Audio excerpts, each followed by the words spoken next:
ഇന്നലെ എനിക്കൊരു ഫോൺ വന്നു. ഇന്ന് പ്രിയപ്പെട്ട പ്രേക്ഷകരോട് ഞാൻ പറഞ്ഞിരുന്നു, കൊച്ചി തേവര സേക്രഡ് ഹാർട്ട് കോളേജിലെ ക്യാൻറ്റീൻ നടത്തിയിരുന്ന ജോജി മരിച്ച കാര്യം. അദ്ദേഹം ശരിക്കും സൂയിസൈഡ് ചെയ്യുകയായിരുന്നു.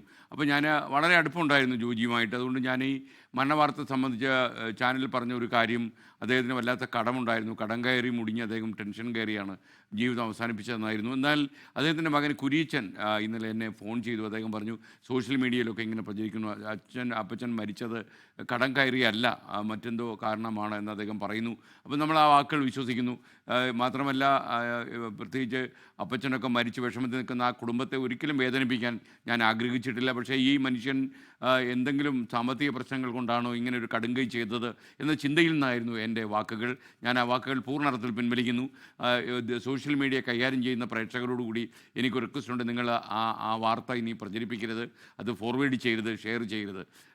കാരണം ആ കുടുംബത്തിന് വലിയ വേദന ഉണ്ടാക്കുന്നു. കാരണം മരിച്ച് അദ്ദേഹം കടന്നുപോയി കഴിയുമ്പോൾ വളരെ കടക്കാരനായി മരിച്ചു എന്നുള്ളൊരു ആരോപണം ഉയരുന്നത് ആ കുടുംബത്തിന് താല്പര്യമില്ലെന്നാണ് ഞാൻ മനസ്സിലാക്കുന്നത്. അതുകൊണ്ട് പ്ലീസ് എല്ലാവരും സഹകരിക്കണം.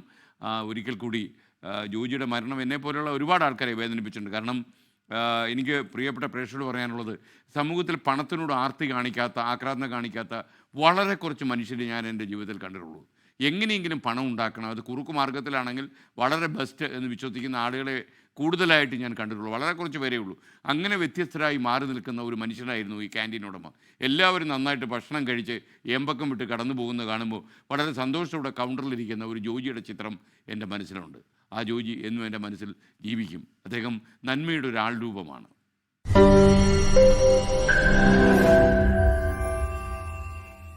ലോകത്തെവിടെയായാലും ഏത് സമയത്തും 24 വാർത്തകളും ഓഗ്മെന്റഡ് റിയാലിറ്റി പാക്കേജുകളും എക്സ്പ്ലെയിനറുകളും വിശദമായി കാണാൻ ഞങ്ങളുടെ യൂട്യൂബ് ചാനൽ നിങ്ങൾക്ക് സബ്സ്ക്രൈബ് ചെയ്യാം.